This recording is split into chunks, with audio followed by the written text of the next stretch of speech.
है। यहाँ से पहले बिंदु को मरीचि ऋषि के नाम से जानते हैं।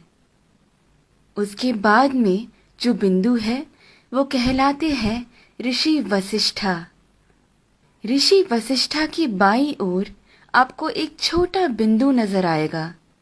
ये बिंदु ही है अरुंधति। ऋषि वशिष्ठा के बाद आते हैं ऋषि अंगीरसा। फिर आते हैं ऋषि अत्रि।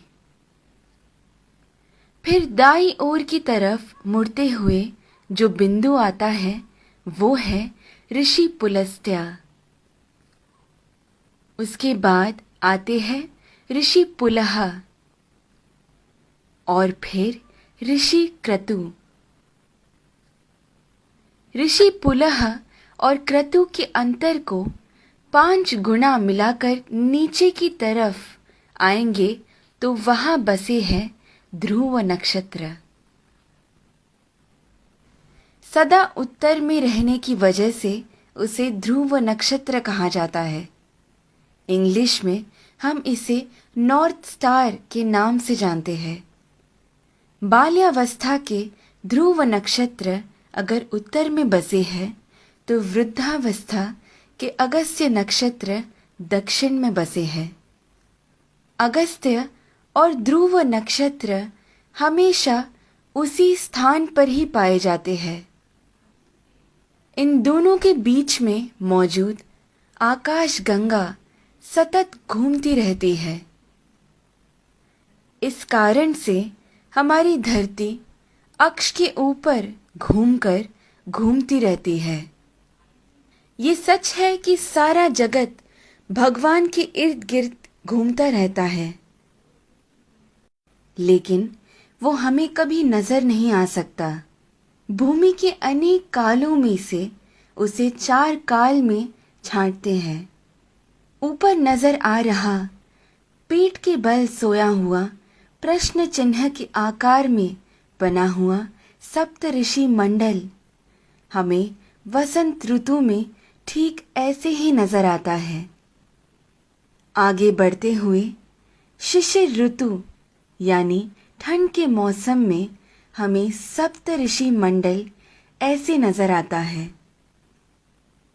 फिर शरद ऋतु में जब सारे पत्ते झड़ने लगते हैं तब सप्त ऋषि मंडल हमें ऐसे पीठ के बल सोया हुआ प्रश्न चिन्ह के आकार में नजर आता है।